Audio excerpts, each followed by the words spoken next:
Welcome to the Corporate Treasury 101 podcast. I'm Hussam. And I'm Guillaume. In this podcast, we are going through the fundamental concepts of corporate treasury, which I learned from my experience working at a Big Four consulting company. And he'll explain it in a way that someone like me who knows nothing about the topic can understand. We hope you enjoy the episode.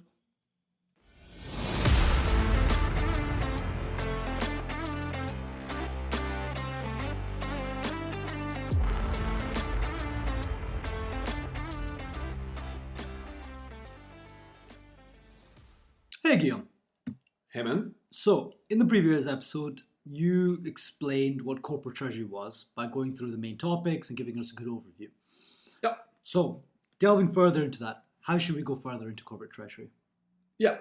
Okay. So we indeed explained the very basics in the previous episodes of treasury and corporate treasury. And I really recommend to anybody who's getting into this awesome topic of what corporate treasury is to listen to it before this one. Now, a promise is a promise. Let's develop on the different topics we can find in corporate treasury. But first of all, a little disclaimer. We'll obviously get more and more in details of each topics in the following episode. The idea here is to have a high-level 360 degrees view of corporate treasury. Also, even if this is rather a niche topic, there are a lot of things you can find in corporate treasury. We will be covering here as much as possible, but certain subsections might be discarded for now because too detailed or not relevant for the moment. Sounds good to me. So, if someone was getting completely new into the field of corporate treasury, could you give an overview of the topics that we will be covering to give them a better understanding of the topic? Yeah, absolutely. So, as we said last time, treasury is making sure the cash and financial state of the company is managed in a way that makes it able to comply with its financial obligations, which means paying on time, its different counterparts, and collecting money on time from its clients. So, what makes it corporate treasury is when we typically talk about companies as of a certain size, where these two aspects reach a scale where their management needs specific tools and processes. There are, of course, many aspects of corporate treasury, but we can typically find four main ones. Let's call them the four pillars of corporate treasury, which will go a little bit more in detail in a moment, but in a nutshell. The first one is cash and liquidity management. The second one is corporate finance. The third one is financial risk management. And the fourth is bank relationship management. Now, this might all sound like a little complicated and rather complex topics, but I promise you, you'll see it very differently at the end of this episode. So, Hussam, what topic would you like to tackle first? Okay, so that's a lot of big words. Well, let's start from the start. So, explain to us cash and liquidity management, please. Yeah, absolutely. So, I actually think this is a good topic to start with, and let's dive into it. So, cash and liquidity management. Well, basically, it's in the title, right? It's the management of cash and liquidity. Cash, we talked about it already, so it's rather straightforward. How and when do you receive money? And same question goes for paying and getting money out. Basic. Now, the interesting term here is liquidity. Let's take a little bit of time to break this concept down. What is liquidity? So, liquidity is the ability of the company to raise cash when it needs it, typically to pay suppliers, salaries, tax, etc., or to fund unexpected events, such as a machine needs to be replaced, or the company needs, for some reason, to pay a huge fine, or you have had a water damage in your company and your restaurant needs a new roof, for instance. Does it make sense? I think so, but I think the one thing we can do better in this podcast is give more examples to highlight these maybe arbitrary concepts. So could you give an example on this, please? Absolutely. So let's take a more or less fictional example, right? That will probably talk to everybody. So shares on a stock market. Let's say you're in 1980 and a certain company, Apple, has just arrived on the stock market, right? So they did what we call an IPO, initial public offering. You, Hussam, are a couple of weeks after this IPO, and you have the feeling that somehow this company is going to do great in the future. So you want to buy some shares in order to make a profitable investment, right? Unfortunately, other very smart people all around the globe think the same, and they all want to buy some shares from Apple. But there aren't as many vendors as buyers, because they all want to keep their shares, because they also feel it's going to be worth much more in the upcoming future. So the offer can't match the demand. So you eventually can't buy shares because the product, the asset here, isn't available enough on the market. We say that the asset, the product, is not liquid. Few months later, the price went up and people start to sell shares. The offer starts to match the demand and the asset, financial here, is available on the market. It is liquid. Now, back to Treasury. Here we talk about the liquidity of cash. How much cash can I free to comply with my financial obligations? And is my cash liquid or not? For instance, you might have some huge assets, right? Real estate, for example. You own thousands of big buildings, which are worth a lot of money, but you cannot sell them so easily. So you cannot free up cash so easily. If this is your only asset, your liquidity is rather low. If you have, for instance, a lot of stock of the product you are making, and you can manage to sell it fast, your cash liquidity is high because your available cash can become quite high in a short period of time. Does that make a little bit more sense with those examples? Yeah, I think so. So essentially, if I had to summarize, Yeah. liquidity is just another word for availability. So Exactly. if you're more liquid, that means you have more cash available to manage some uncertainties around you. And if you're illiquid or non-liquid, it means that you just don't have the cash available fast enough, perhaps, to react to what you need to. Man, you're getting quite good at corporate treasury. I have a good teacher. Please take us through corporate finance. By all means. So, corporate finance is rather broad, but let's focus on the treasury aspect of it for the moment, right? So, corporate finance in treasury could also be said as funding and investment management. So, we'll come back to those two topics in a second, but we just talked about management of cash and liquidity. So, collecting money, paying your counterparts, making sure you can raise money when needed. This is rather short term, right? Now, let's take a look at the long term. Funding, for instance. So, how does it work when you want to make a huge investment? For instance, buying a building to transform it into a store or building a new factory. This obviously requires important amount of money, right? That you hardly have on your bank account. So you'll need to find money to finance it. We call this funding. Now, investments part of the corporate finance. Let's take the other way around. You have, for some reasons, important amount of cash, of money, but you don't have an important investment to make. So you have cash that you are just not using. And you want to invest it because cash can bring more cash, right? This is the very basic principle of interest, for instance. So the banks are willing to lend you money because you pay interest on it. They earn money thanks to money. In corporate treasury, you want to make sure that you can fund your activity and or business. And if you have a lot of cash, you want to make sure that it brings you as much additional cash as possible. Okay. Could you give an example of each one of those? One for funding, perhaps, and one for investment? Absolutely. So let's say I'm a car manufacturer, right? Business is going quite good lately, and I want to expand it in Asia. But my current factories are producing at maximum capacities already, and I'm selling all my cars. So I need to build a new one. This is, so to say, a huge investment, and I need to find a way to fund my factory. There are multiple ways to do so. Asking your bank, issuing new shares on the market if you're a public company, find private investors, etc. We're not going to go through all the funding instruments we have on the markets in this episode, but what you want in a nutshell? Well, you want to make sure you have the best conditions on having the money on time, having the right amount of money, and eventually not paying too much interest on it. So you want cheap money in order to fund your factory. For investment, let's say you're still a car manufacturer, right? But completely different time. Business isn't going so well in one of the regions you are operating in, let's say Latin America. So you want to get out of the market. So you decide to sell all your stores, all your factories there, you completely close the business. You eventually find a buyer that pays for all this, and now you sit on a huge amount of money. What do you do with all this cash? Well, you want to invest it and gain interest on it. Again, the more risky the investment, the more money you'll get, but also the higher the chance of losing it or part of it is. Okay, so we covered the area of funding and investing, which is what makes up corporate finance. It's the funding and investment activities. Indeed. So funding is when you're gathering cash in order to fund an investment in something, to Yeah. get the money together. And there's financial instruments that you took us through there, which I'm sure we'll go into more detail at a later stage. And then investing is finding ways to spend that cash in ways that will drive your business forward, right? Whether that's expanding businesses in factories, other markets, etc., etc. Yeah. Okay, very Absolutely. clear. Thank you very much. And actually, I may add, thanks to your summarizing, the investment you can make is also in your own activity, right? Yeah. If you own a huge amount of cash and that you have this opportunity to invest in, well, you might fund it by yourself, so it will be cheaper to fund, and also according to different criteria, well, it might be a profitable investment to make, indeed.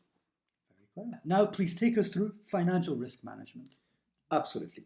So this is rather a complex topic, so let's take the time here to break it down correctly and go step by step. So in finance, there is always a certain notion, degree of risk, right?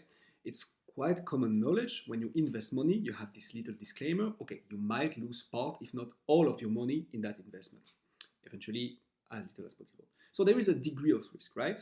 Also, the higher the risk, the higher the potential returns, but also loss. This is driven by different factors. High level, well, the world is uncertain, right? Things can come up, things cannot go the way it was planned in the first place, etc. To make a very basic example, an investment with very low risk are typically the government bonds or debts, right? Governments are quite unlikely to fall down or to collapse. So whenever you lend money to the government, well, you have a high chance of getting your money back with eventually a little interest on it. On the other hand, a very high-risk investment would be, for instance, to fund some startups, right? You have this friend who is starting his own companies, a startup, completely new technology. He wants to disrupt the market. It's rather risky, but you believe in the idea, you want to invest in it, hoping to have a huge return on investment. But of course, with high risk of losing the money. So, financial risk management is a huge topic. So let's focus here on the treasury part of it. In treasury, you have what we call the foreign exchange risk. This comes from the fact of doing business or just eventually transactioning in different currencies. The second main financial risk management we can find is interest rate risk management. Again, in the corporate finance world, there are a lot of funding, financing instruments, etc., such as loans, credit lines, etc., that are based on a floating rate. If this rate goes too high, it's a risk for the company who will pay too much interest. Does it make sense somehow? I was with you at the start, I'll be honest with you, but as soon as you got into the whole point about exchange rates and interests and whatnot, that stuff gets very confusing. You know I like my examples, Guillaume. Can you give me an example on this? By all means. Okay, so let's try indeed to make this more clear with a very basic example. So, I'm a French company, right? I'm manufacturing and selling shoes. Again, like my car company, I'm quite successful. So I'm starting to sell my shoes in the United States. I basically sell to a big shoe store into the United States who pay me in US dollars, of course. That's their currency, right? I'm selling rather big quantities and they don't pay me right away. And they pay me in dollars. So that's one thing, but on my side, I'm still a French company. I'm still having my suppliers, my factories, my employees in France. They don't really want to get paid in USD. So I need to transform those US dollars into euro at some point. Now, for our example, let's say my client is making an order, right? He will pay me 120,000 US dollars, in a month, which at the time we are contracting at is the equivalent of 100,000 euros. All right. But he will pay me in 1 month. In the meantime, between the moment we settle the contract and the moment I receive money, US dollars lose a lot of value against euro. What does this mean? Well, when we contracted, 1 euro equals 1.2 US dollars, right? And now 1 euro is worth 2 US dollars. So in order to get a 100,000 euro equivalent, I now need to receive 200,000 US dollars and no longer $120,000. The payment they make is now worth way less than it was when we contracted it, when we agreed on the price. So this is what we call the foreign exchange risk.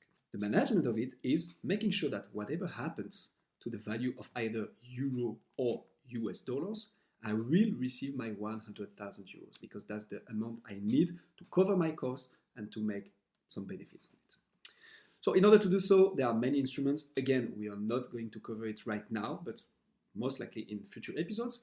But this mechanism of covering yourself against the risk is called hedging. Now, for interest rates, we talked about floating rates, right? So it's the fact that the interest rates is fluctuating over time. What does it mean? I'm still the French company that sells shoes.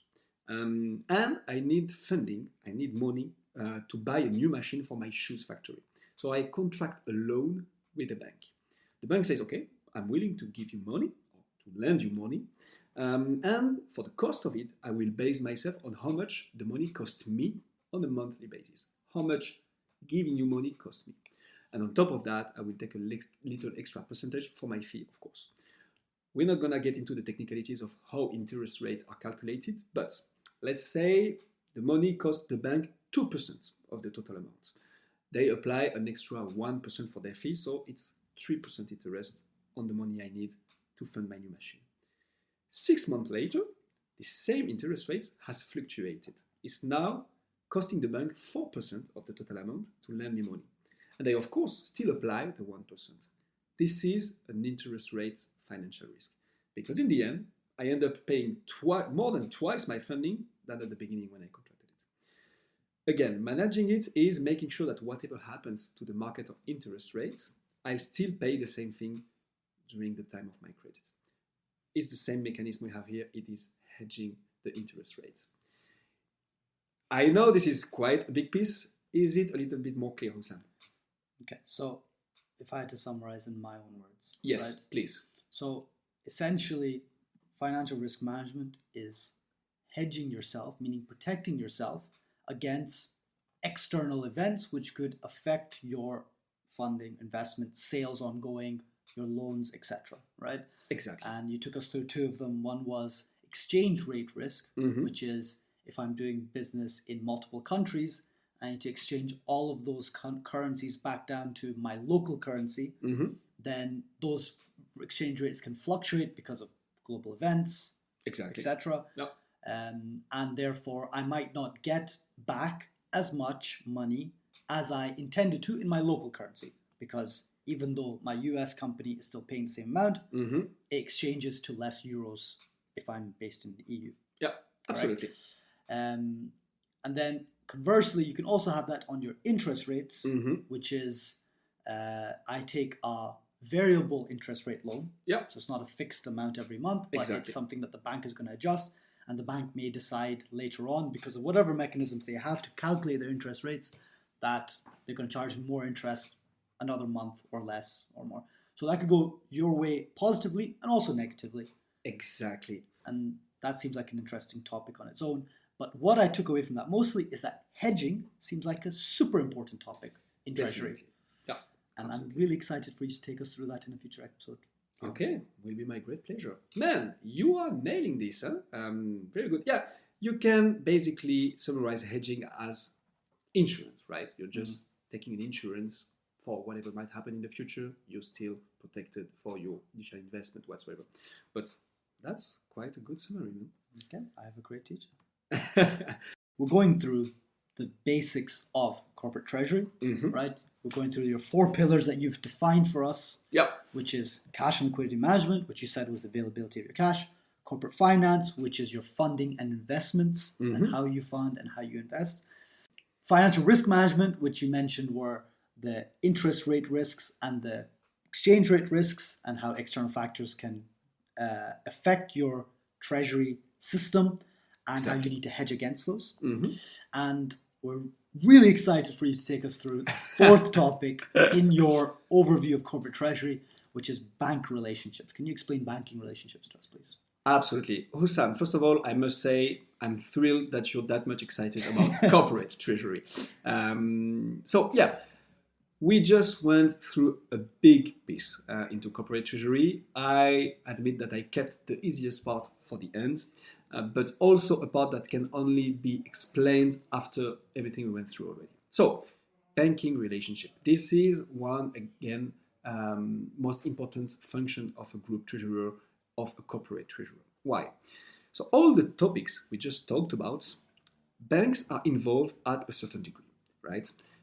So typically we can say that banks are in the business of making money by selling money or by lending money. In cash management, you need basically a bank account, right? To receive money from your customers and to make payment from to your suppliers. Well, guess who is providing this kind of services? Banks. For liquidity management, it might be that I need to use a credit line, right? That I can use now and then to fund some part of my business. Again, credit lines are provided by banks. When it comes to funding, I might need a loan to fund a new factory, for instance, the example we had earlier. Well, again here, banks are providing this kind of products. Investments is the same. So for investment, it's a bit particular, but on the market, there are very few entities that are able to invest money on the market, and banks are one of them. So the most common counterparty to deal with for investments are banks. Financial risk management. Well, we said earlier that you want to hedge your risk, right? So you need hedging products. Again, banks provide this kind of products. What I want to say in a nutshell is that banks are critical partners of a corporate treasurer and of companies in general, right? And you need to manage the relationship correctly with the banks because you eventually have several ones. You want to make sure you have good funding projects, good projects in general for your company in order to be financially successful. And you also want to make sure that all those projects don't cost you too much money, right? So what I want to say in a nutshell is that banks are critical partners of a corporate treasurer. You need to manage the relationship with them because they are really important for your financial state. And you can actually have several banking partners. And of course, you want to make sure that all those financial products you're using in order to drive your business don't cost you too much money, nor to the company. This is, in a nutshell, why banks are super important for a corporate treasurer and why it's a big part of a daily business of a corporate treasurer. So that kind of ties in the first three, like you took us through really well in the examples. That Exactly. They're the ones that enable your liquidity management, your funding, investment, your corporate finance, mm-hmm. and your financial risk, because they're the ones that apply the instruments to help enable that. Exactly. Yeah. Absolutely. You keep your banks happy.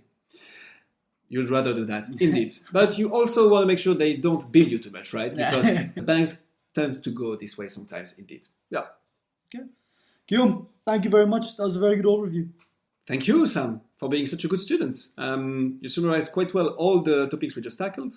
I hope it was clear for you and for everybody who might listen to this podcast. Again, we're gonna go through all those topics in more details in the coming episodes, by all means. But the idea of this episode was to keep it high level and explain overall for people to have an overall understanding of the topic. Thank you very much. Thank you.